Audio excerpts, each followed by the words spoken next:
If 60, then the lowest point is going to be 15. But if you bring it to 50 tons, the lowest point will be 12.5. Depends on requirement. Yeah, your requirement is to operate the boiler safely at 20 tons. But if you get a larger, wider margin below 20, better. Yeah. So then there will be a negotiation, technical negotiation. First of all, one burner cannot be accepted. It's very clear. So this becomes a two burner design. Because you decided the turn down as 20 tons. If you were to fix the turn down at 50, here it's still higher than 30 tons. So no problem. But if somebody, if Aisha was the person to order, if she forgets to order, tell in the ITB, the turn down of the boiler, you get only one burner and you cannot operate the boiler below 30 tons. That's the operating range. The range of the operation should be this. This also has an impact on superiority. That will come to when we talk about superiority.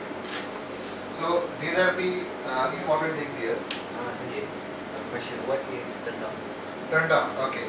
Turn down is basically the ratio of maximum operating point or operating load to the minimum operating load. Normally we call it range, but range is so many tons to so many tons.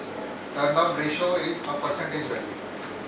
If you fix this as, let's say, 200 tons maximum, and the minimum that you want is 50 tons, then 200 over 50 is 4. So turn down is expressed as 4 semicolon 1. Like this. It's a ratio. Or you can simply say 4, turn down of 4. Turn down of 4 means the ratio of max to min. It doesn't have any units, it's a ratio. So usually for manufacturer, they produce 4:1 ratio for burner. Burner manufacturers typically yes. There are burners nowadays with 5, 6, 7 also. But there are other issues like efficiency, NOx formation. That is why most of the cases you will see 4:1 is the best operating point. For auxiliary. Auxiliary, any burner. Yeah, meaning you are saying HRAG. HRAG is different construction and different operating scenario because HRAG burners are operating with low oxygen. Okay, let me clarify one more thing since you have raised this. Turn down of the burner when I say is 4:1. What I mean to say is at the best performance. You can still turn the burner down to 1/5 or 1/6 also, but then what you will lose efficiency. It will be at the cost of efficiency and the cost of high NOx production. Why high NOx production? Is because you give a lot of excess air. So you have much more oxygen and therefore a much quicker combustion compared to when it's a low oxygen case. That's why in HRAGs you can operate from 10 to 1 without affecting the NOx efficiency because you are actually running short of because the so-called combustion air is actually not air. It's already got a high amount of CO2 and much lesser oxygen.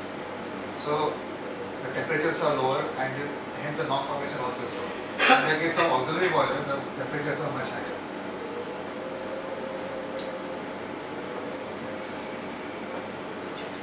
Okay, so turn down is clear.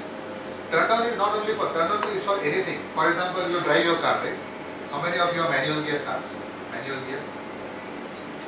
3. So you are like, I have a manual gear car. All the other rich people who operate automatic cars, sorry, you cannot understand this example. But trying to just say, when you start your car, you put the car in the first gear and you start increasing your speed from 0 to let's say 10 km per hour. After 10 km per hour, what do? Change to second gear. Then 10 km to 40 km second gear. Then third gear and so on. So basically, let's say you are operating in the second gear. You can go from 10 km up to 40 km per hour speed. So what's the turn down for second gear? 40 to 10. So you have operating range from 40 km speed 40 km per hour to 10 km per hour. So the turn down of the second gear is 4. That means you can turn down, it's just like turning down the fan. At highest speed 5 is running at so many RPM. Turn it down slowly, 5, 4, 3, 2, 1, it is turning down. Yes. From there the word has come as turn down.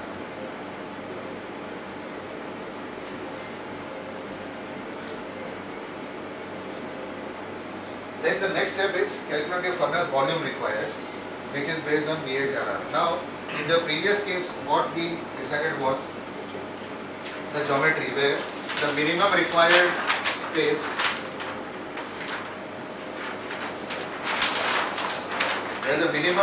space was 7 meter deep, 5 meter wide and 5 meter tall. But it doesn't stop there, because you have to also apply another criteria called VHRR, volumetric heat release rate. What it means is that in a certain volume of furnace, how much heat you can liberate which can be absorbed by the tubes. And there are some norms there which also varies from company to company, but typically like 100 million BTUs per cubic foot is typically the standard.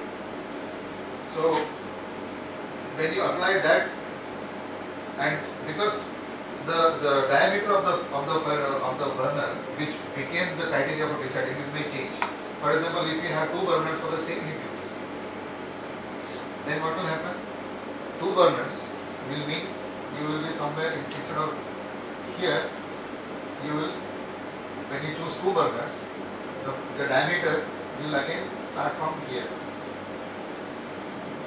The diameter will again it will shrink, from one burner case is increasing with the heat duty. As soon as you switch to 2 burners, the duty will be half for each burner. So the flame dimensions will shrink. There will be 2 flames, smaller dimensions. So all these numbers will change. It will not be 5 meter long, it will be maybe 3 meter long. It will not be 3 meter wide, maybe only 2 meter wide. So your furnace will become small. Maybe the height will increase, but the narrow and short, because each flame is shorter.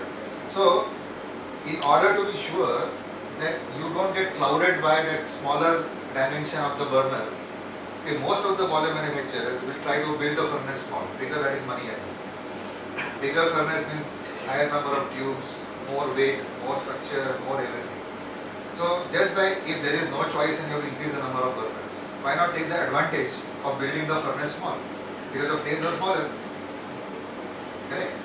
Like Japanese can manage with a conchil because they are small build. But the same car doesn't work in America because they are all big build. So Japanese are taking the advantage. Why not we build small cars for Asians? But Americans cannot buy it. The reason is simple. The same two people cannot sit at the back seat of a conchil in America. But in Japan, even 3 people can sit. So for them it's a spacious car. Same way, if we have to go for 2 burners instead of 1, then it will be good news for the furnace designer. Furnace designer will say, oh okay, I don't have a 5 meter depth, I only have 3 meter, make it small. I don't have a 3 meter wide flame, it's only 2 meter, make it narrow. Only thing is he has to build a thing a little bit taller, 2 meter plus 2 meter will become 4, but still it's not so much bigger than 3 meter. Earlier was 3 meter, right? If the burner is positioned horizontally, then Then becomes wider. wider. But if you put one on top of other, it only increases, it doesn't double actually. What I am trying to say is that it doesn't become double. Because the original dimension also becomes small.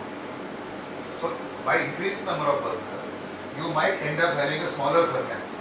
But then, remember, the same amount of heat is being liberated in that volume. So although for containing the flames it may be okay, but it will still not be able to manage the heat transfer. Because after all, when the furnace is small, the heating surface also becomes small. And you are pushing that much heat to pass through the tube to the water. Right? Now whether that can happen or not, from that there is a criteria there. You may have n number of burners and very small flames, but remember not to break that criteria. And those companies who have not satisfied this criteria end up having furnace pressurizations, furnace vibrations. Because the furnace is built so small, and when the burner rumbling, you know what is burner rumbling? Whenever you are introducing fuel and it is catching fire, it is a sudden increase of pressure. Because when something catches fire, the temperature goes up, pressure goes up. That has to be absorbed and smoothened by the space. It doesn't happen in small furnaces. So there is a guideline or limit for VHR. Again, there is no code. This is a design practice. So we should be able to question the boiler supplier. What is your VHR factor? Show me. It doesn't come in any codes, but we still, or it can be even defined in the IT details. Volumetric heat release rate should not be lower than this.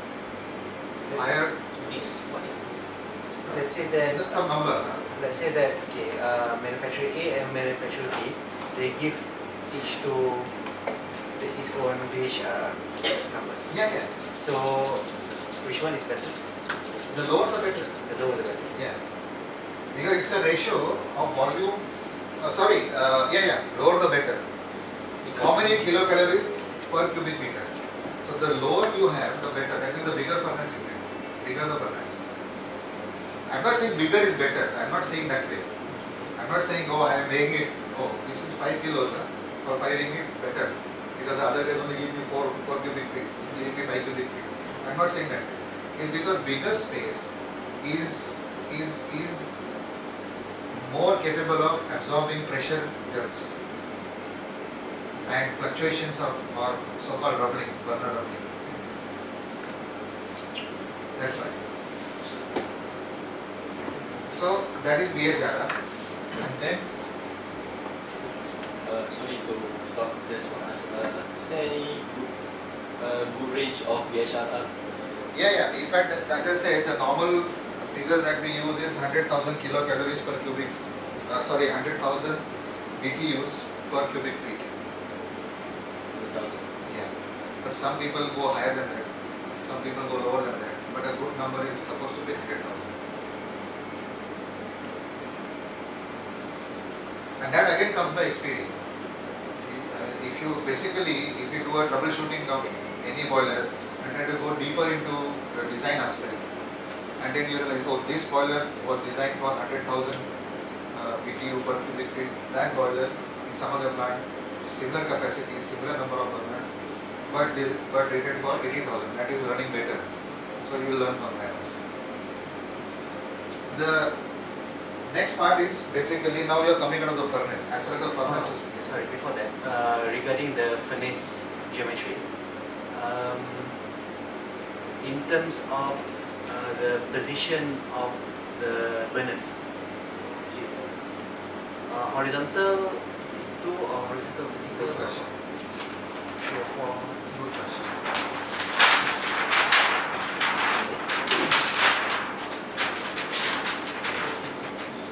Okay, we have an option. We have a case where we have to put 2 burners, and I am now trying to draw the front view of the furnace, front elevation. One case is you have one burner on top of the other, one option. The other option is you have one burner by the side of the other. Okay. Remember that finally this is firing into the furnace, and as we build our boiler in the first part of the presentation, this was enclosed by a DT and was connected to the drum. So if you have 2 burners, the D2 will be so low. Now, any issues with this?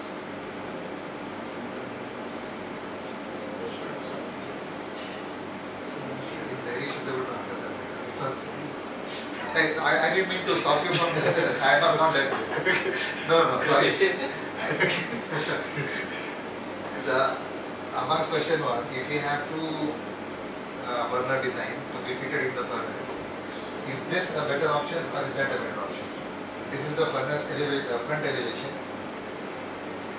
There are only 2 ways you can fit 2 burners. One on top of the other one on the side of the other.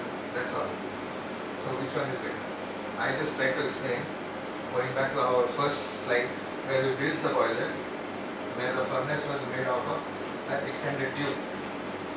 And then one over the other would look like this, one by the side of the other would like this. Which one is better?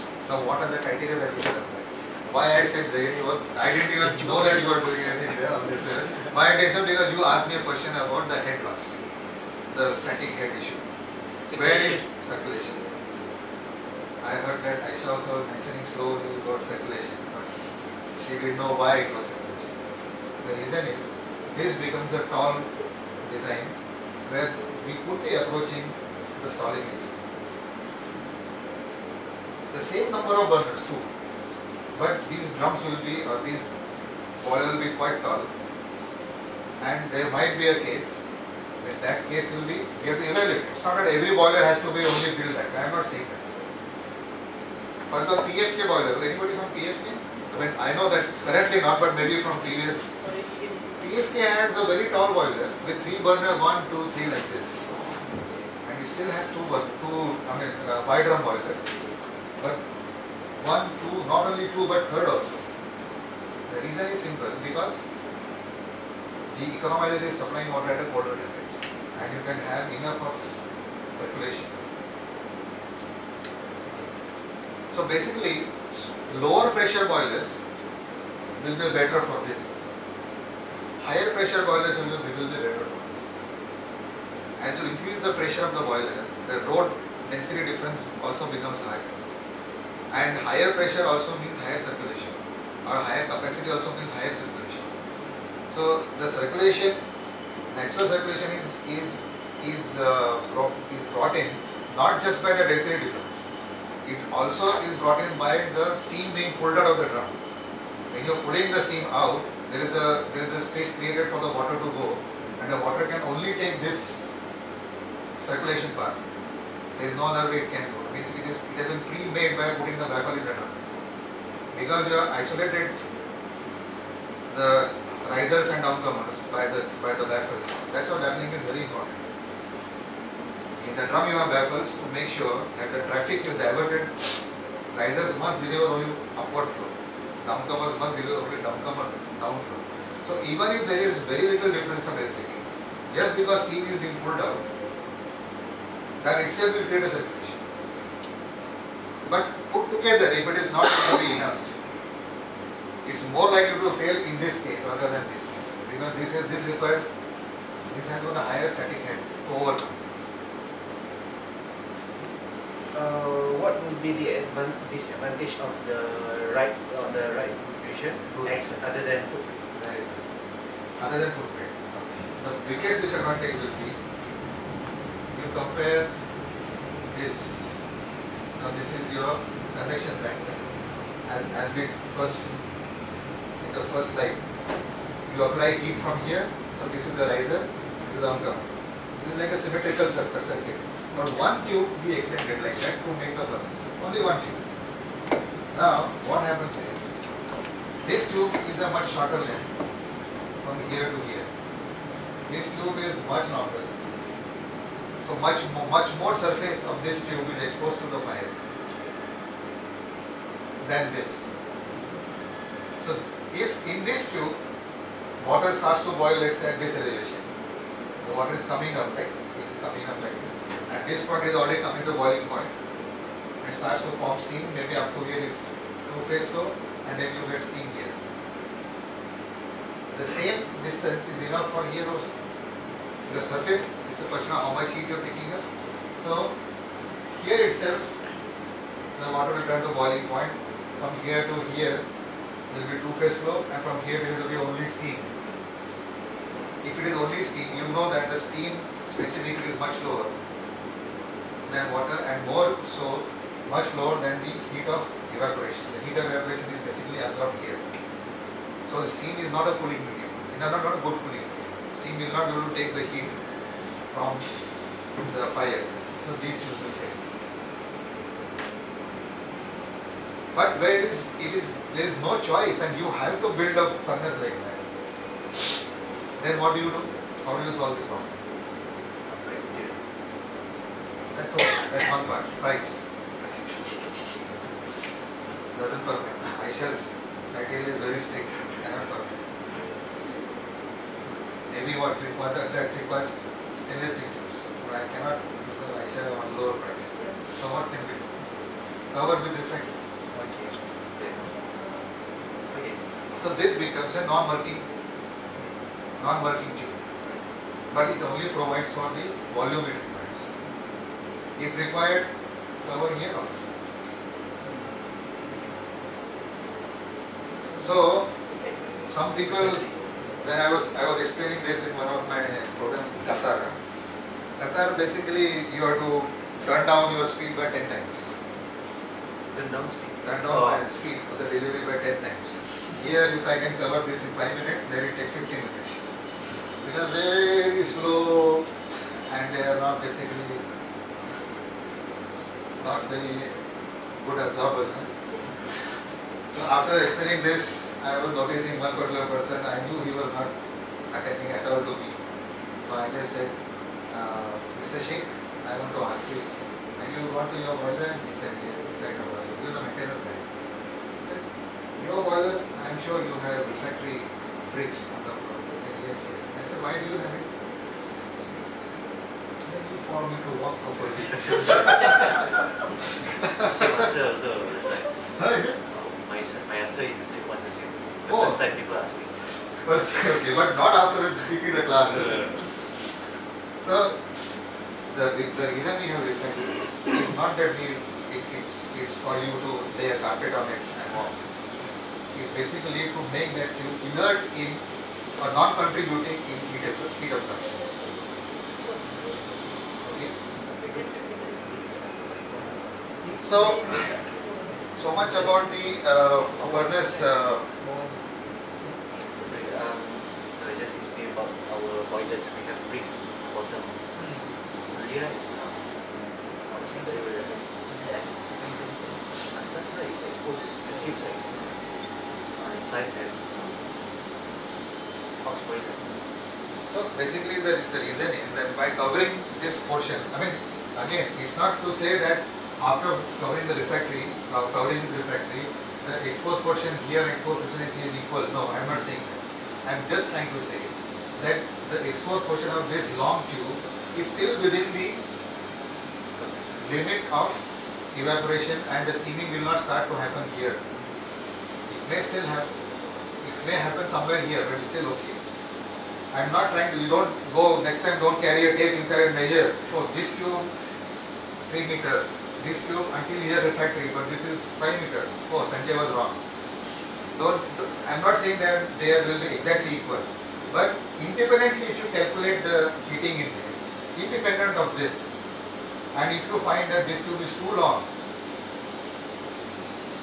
to prevent steaming happening right at the middle of the tube, then you got to cover with refractory. And then that puts a limit on how much longer you can go. And then when you come to a point where you cannot go further, how much refractory you cannot put refractory everywhere and start making it a refractory line furnace. So then what you do is, this is not the location, the burners will be on this one. Sorry? Then you can bring it in. The burners will be on that one. See, What you call a side wall will become the front wall. If you remember, I have been talking about this many times in our design also.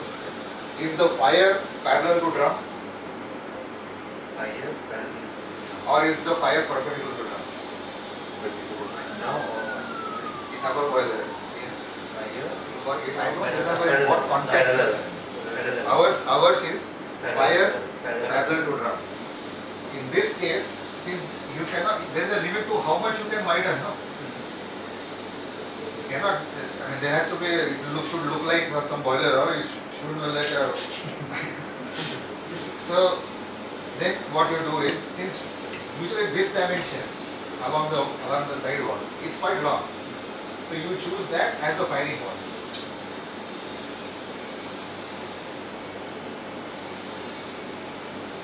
But that's not normal, I think. It's also normal. It's normal. It's normal for a certain type of certain capacities. For big boilers. Yeah. Big boilers firing is perpendicular to drum. So because number of burners are more. the superheater will be directly using the fire.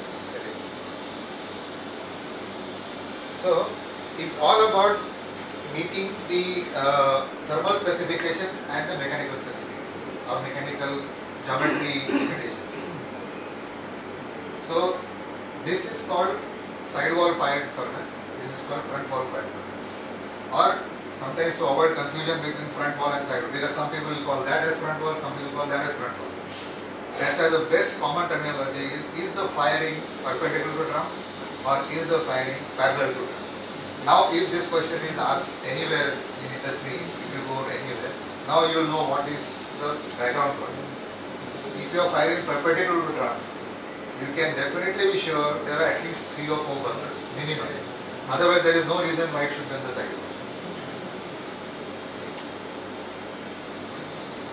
Keep this in mind. In my next class, I'll tell you what are the implications of firing on the side. It's not as simple as simply saying we just chose there. There are a lot of issues when we start firing from the side wall. Better is this. But why is this better than that? That is a separate subject which comes in the boiler performance as far as the circulation is concerned. But I will cover it later because we still have to go with this.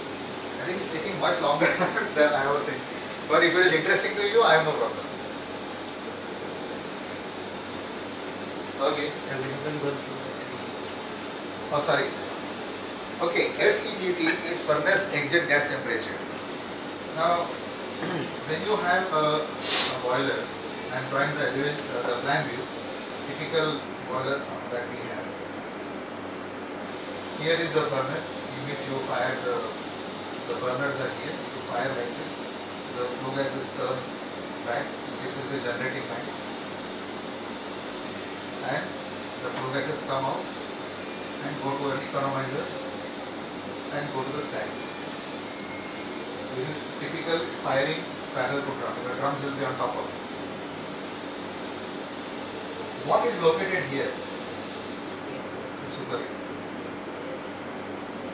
Now one of the specifications is steam temperature. Steam temperature is governed or decided by superheater, right? Superheater is the one which delivers you the final steam. The last point is superheater. Let's say everything is same, pressure, flow, all is same. In one boiler, you want temperature as 300 degrees, steam temperature. The other case you want 400 degrees. Same 40 ton per hour capacity, 40 bar, everything is same.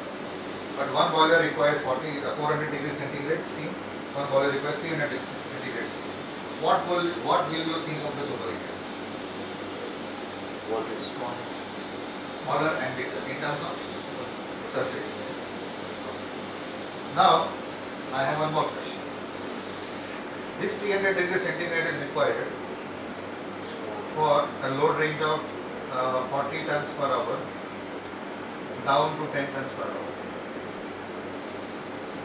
And this is required from 40 dph to only 30 dph because you don't anticipate running the boiler below 30 dph. Then what will happen? To superheater. Now what do you think superheater will do?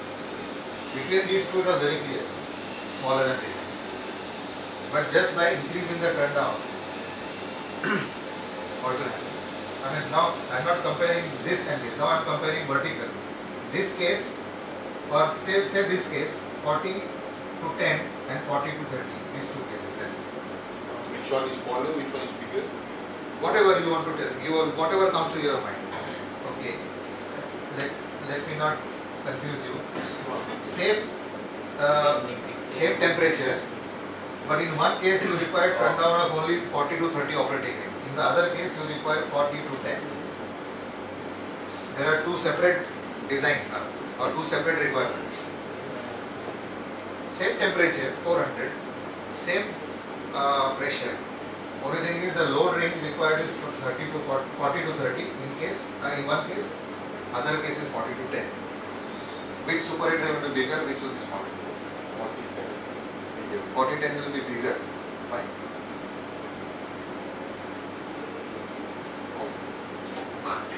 Why? more space and requires more time for the accountant. Okay. For the heat transfer, I'm not saying right or wrong right now. Okay. for the heat transfer to take place. That's my answer. It's a function of time and the surface. Surface, yes, but time, okay. Let's give you 50 out of 100 for that. But he has said one thing right. Surface. Now, can someone elaborate what surface? Which surface will be bigger? Which will be smaller? In which case will it be bigger? What makes sense? I think Primary, secondary. no, not primary second. Simple thing. Where will I fix my design point as a super 40. designer? Where will be my design point? At 10 or 30 or 40? 40. Okay, don't answer that way. Don't give me a number. You just tell me what logic should I apply. Lower the minimum to become steam lah. The minimum turn down. Minimum Okay, capacity. Okay, I think The bigger we are all almost there. The You bigger said the surface, you are area, right. You said minimum steam, you are also right. Let's now give it a proper shape. Let us chisel out the fine shape. Basically, what happens to the fuel to the furnace when you are operating at 10 tons? Less heat transfer. Less heat generation Less heat transfer. Yeah. because you're firing very less amount of fuel.